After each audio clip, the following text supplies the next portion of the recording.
Welcome back to another episode of ROC Boys Football. Today, we are taking a look at our final prospect rankings for the interior defensive line group for this upcoming 2022 NFL Draft. I honestly love this class. I think it's really top-heavy. There's about five tackles. Guys. I think the first five guys I'm a huge fan of. I don't think it's as deep as many people think, but I think in terms of like those top five guys, I am excited to break down those prospects. But before we do, just wanted to give a shout out. 750 subscribers on the channel. That's freaking awesome. Appreciate everybody who comes in, stops by, talks some football in the comment section. We appreciate it. If you guys are here and like the content, subscribe. Next goes to 800. Let's get it. Dill, you were the lead scout. You were the lead guy looking at this. What are we thinking here? JD number one. So yeah, I've talked ad nauseum about JD.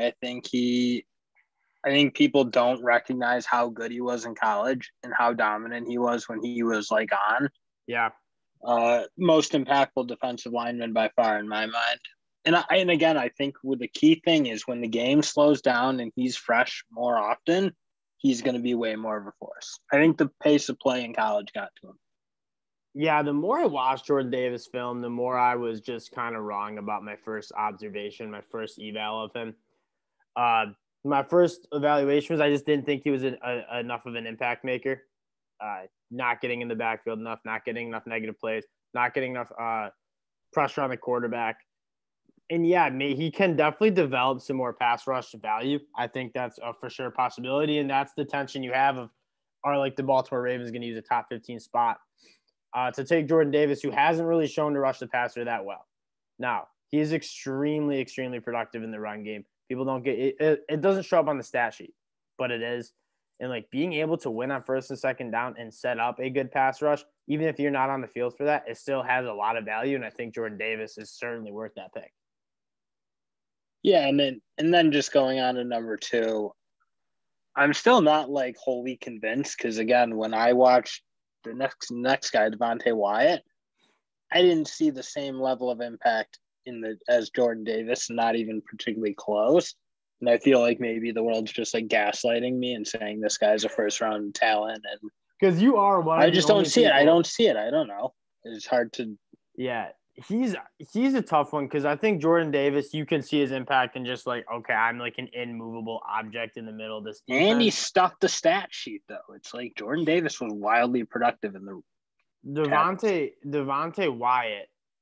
It was a guy that I think he would have thrived in a different offense, a different scheme defense. They kind of asked him to do what Jordan Davis did. They asked him kind of both out of those positions. But he's more of a guy who wants to get upfield, use that first step quickness, use his hands and his kind of twitchiness for being 300 pounds. I mean, he was also running like I think he ran a 4.8 40. Like he's also a freak athlete. And he didn't really utilize him that much. I think in terms of him being productive in the game. Then he goes to the Senior Bowl, and he's a guy that just absolutely dominates. He's unblockable. Yeah, and again, I do have an opinion. I think Senior Bowl for linemen is the stupidest thing in the world because that's when it really gets like fake. That's not even real in any sense. So that's true. I get it. I don't know. I didn't see the same impact, but I will just succumb to the pressure of the world and put him as my number two, even though I don't actually believe it in my mind. Who do you have over? Just Travis Jones or both him and Perrion? I'd probably have both of them, honestly. Wow. Okay, talk about Travis Jones first. I think it's very close with Mathis, but Travis Jones is a guy. Okay, easy. Interesting.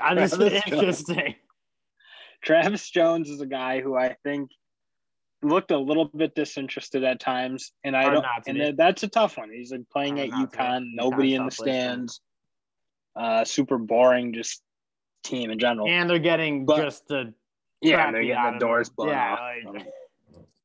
And so he had his moments of like not being wildly consistent, but I think when you watch the Purdue game, if you go to it, he looks like just such a handful. I don't even know how else to describe him as he's a handful for everyone. Like he could easily push guys off their spot and move them around and kind of impose his will a fair amount. Yeah. And when he was on, he was a force. I think the comp to him and Jordan Davis is very similar. I don't think they're very different players in the sense that they're just monsters who are just really, really hard for those guys inside to handle physically.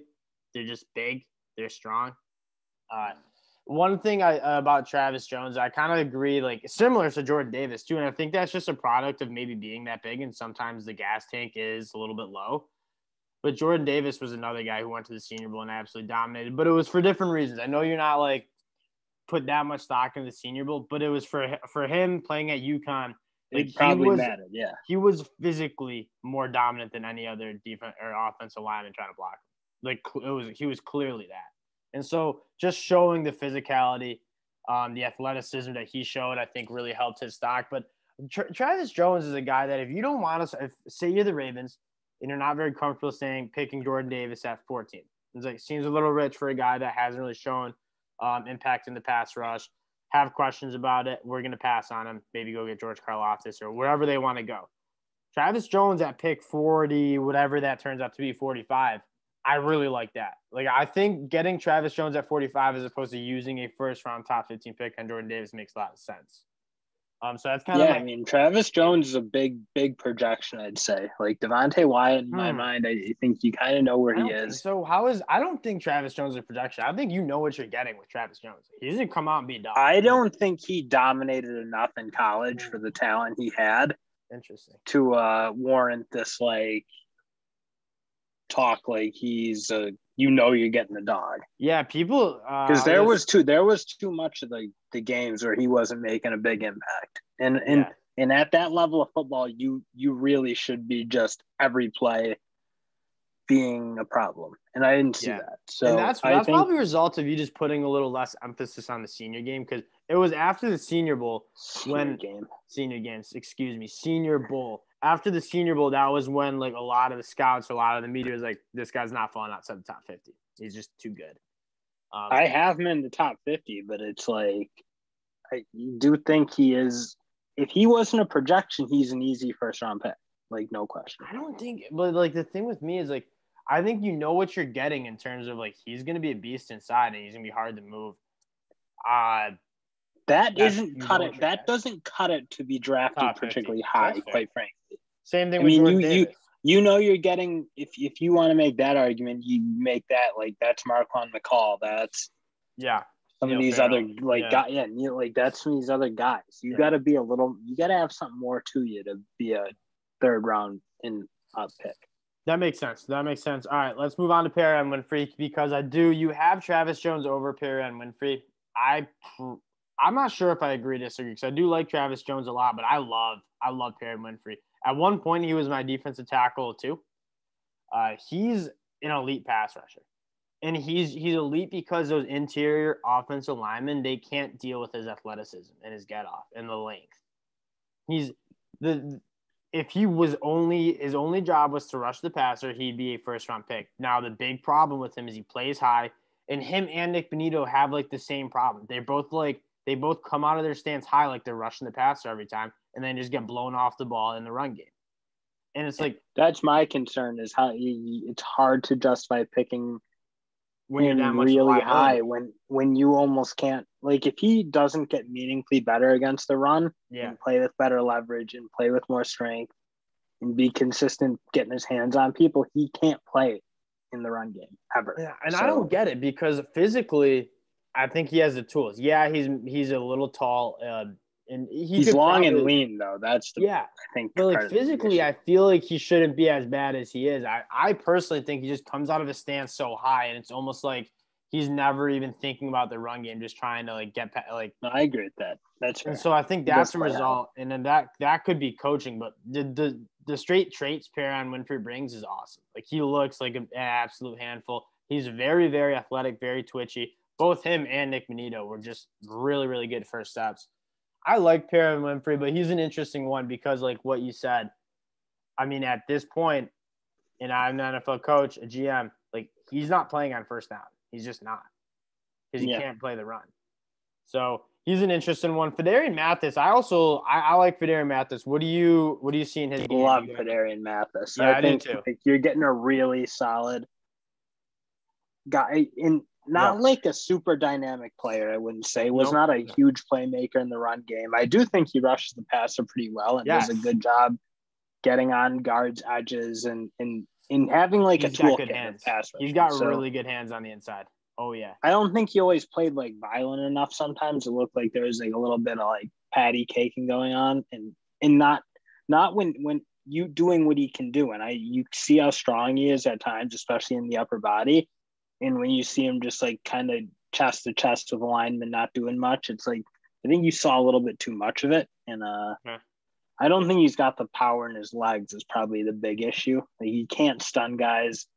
Or not stunt, but he can't drive on people as well as you probably like as a D tackle. So he's got strong upper body and maybe not as explosive in the lower half. So that's my critique, but I think you're getting a really solid player. Yeah, my take on him is like pretty similar. One, I would that's how I would describe his game as solid because I think he provides some serious value in the pass rush.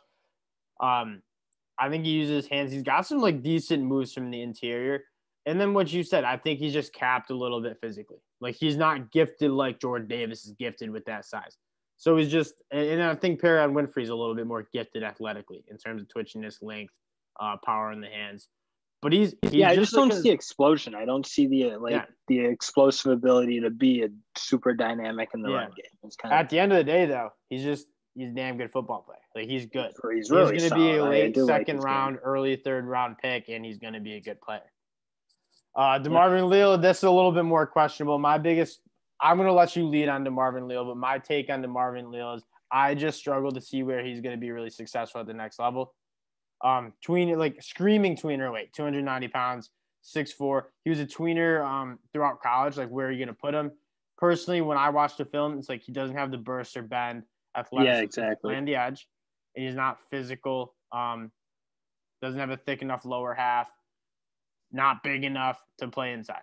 And so it's like, what are you going to do there?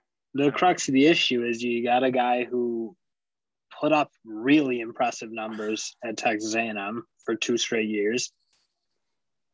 But you just didn't win. If you watch the games, you didn't see him being I'm like, you go back, it's a little similar. Where do those numbers come from? Massive numbers. And then it's like, you go watch the games, it's like, well, obviously I didn't watch every A&M game for him, but they just didn't. I don't think you see the specifically against the important teams like Alabama, like the teams you want to see a prospect do well in. He didn't seem to be like, I didn't think he was particularly good against Alabama. And so it's like, those are the games that you want to see guys dominate, and he just wasn't. And you look at other tweeners, like Josh Pascal might be a tweener, Cameron Thomas might be a tweener. Like, you can see where those guys are going to win, where those guys can provide value. DeMarvin Leal, I don't know. I think there's tools. Like, he wasn't the 15th overall recruit in the country for nothing. He wasn't projected as a first-round pick the last 2 years for nothing. Like, there are tools, but we just haven't seen those develop yet. Similar to Drake Jackson. And so he's fallen down boards. Yeah, no, it's kind of – I think even saying he's going to be a third-round pick is – You want me to highlight it? I highlighted it yellow because I think a team – I don't know that I'd say third round, but I think it'll be close. Change it. I'm fine with it because I don't know that I would. I don't know that I would, but – yeah, I think there's a team – you know how the NFL works. Traits. That's how it matters. But let's move on. I mean, these guys, the next couple of guys, it's more in my mind. Tell me the guys that really projections. Yeah, well, not even, those are just like too deeps. Like, they're not going to be starters. All right, just a quick thing on John Ridgeway is you saw flashes of like real dominance, and when he's like big, super long, good athlete for the size, and when he's using his hands to extend guys, I think he's a problem. Very similar to Perrion Winfrey, he played with brutal leverage. Like, if you go watch the Georgia game, he was getting pushed around like he was a high schooler. So, I mean, when you see that lack of consistency and not enough dominance, like, you really didn't see it consistently at all. So, I think if you can get him right, he could be a solid pro. Yep. Who else you want to know? I mean, these guys are all guys that some of them I haven't watched over maybe a game. Yeah, I mean, I'll like Neil Farrell, Zachary Carter, Marquand McCall, and Jaden Peavy all feel to me like they'll just be like decent depth D tackles. You know, I don't see like Zachary there's not anything. Carter is the only one. I think Zachary Carter has a chance to be like because you see some athleticism, some violence in the hands. No, you just saw them line him up at the end a couple times and think Florida he's was athletic because he's athletic. athletic, but like Maybe. I mean, he wouldn't look any different than Travis Jones would. I don't know. It's Zachary Carter and Marquand McCall, though, putting them in the same category. I don't mean they're the same player. They just feel like the same. Like they'll be decent depth tackles. They're probably never going to start, and I don't think there's much ceiling. I think there's different values though, because I think Neil Farrell and Marquand McCall, like those guys might get picked a little bit higher because there's some value into having a guy on the roster who can do what they do. Like there's not many guys built like Marquand McCall. Well, there's value in having a Jaden Peavy and a Zachary Carter, who like are a little more versatile, probably can move at a higher level, and I would just take an edge. And you don't need to like what? No, just kidding. It was a joke.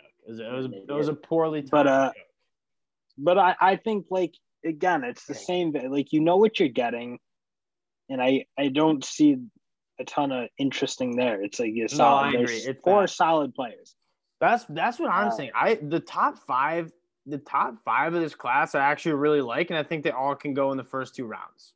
And then after that, like it is not good. The Marvin Leal might be like a round 3 guy if he's lucky, but then after that it just gets ugly. Obviously, you're not a fan of Chris Hinton. Chris Hinton, I think, could have stayed another year at Michigan. Yeah. Needed a little bit more development. He's a guy who also like you just didn't see any real dominance at any point. Like had some numbers, but not even really. His film wasn't even that good.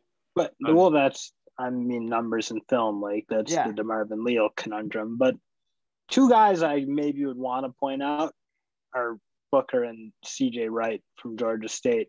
CJ Wright, I'll note as a guy who he's a little undersized, but he's got some like real athleticism inside. And I think, maybe he puts on 20 more pounds and he can stay as athletic and explosive as he was. I wish they played a little more competition at Georgia State, like maybe bumped up and played a legit SEC or ACC team. But you see moments where he looks like a guy who's got the twitchiness on the inside to be a real difference maker. Okay. And I think you're getting a real unknown with him. I watched like a game or 2. Round 7, you take a little flyer on it. And Thomas Booker, I'll just note a final. Like he's a guy who you haven't pretty high. Looked really pretty good against. I think he could be a really pretty good inside pass rusher. He's really not good against the run, and he was getting pushed around almost every time they like a USC ran power kind of situation. But he's legit athlete, I think, and has the I think at least the pass rush ability and the skills to be a difference maker. He's a guy. So those are the 2 who jump out to me. I think like could actually blossom into really good players, like guys who bring real value. And then the final one is Haskell Garrett, who I can't make sense of him because at times as a junior he looked really good, and then coming back this year it just wasn't good enough. It did. Ohio State had a couple of guys, him, Dyer Munford, like those guys. These guys who were like supposed to be studs, and they like stunk. Some of the secondary, honestly, I think both of those guys were All-Americans. But no, like Dyer Munford and like Haskell Garrett were like proven bona fide All-Americans who came back not necessarily to improve their stock, but to go win a national championship game, and they stunk. They were bad. Interesting. Yeah, it's interesting. But yeah, that's our defensive tackle ranks. Obviously, we appreciate you guys rocking with the ROC Boys. Let's check out the shirts real quick for the boys. These things are fresh. Shout out to my phone. Anyways, thank you guys for watching. We'll be back with more NFL draft content later. Peace, y'all.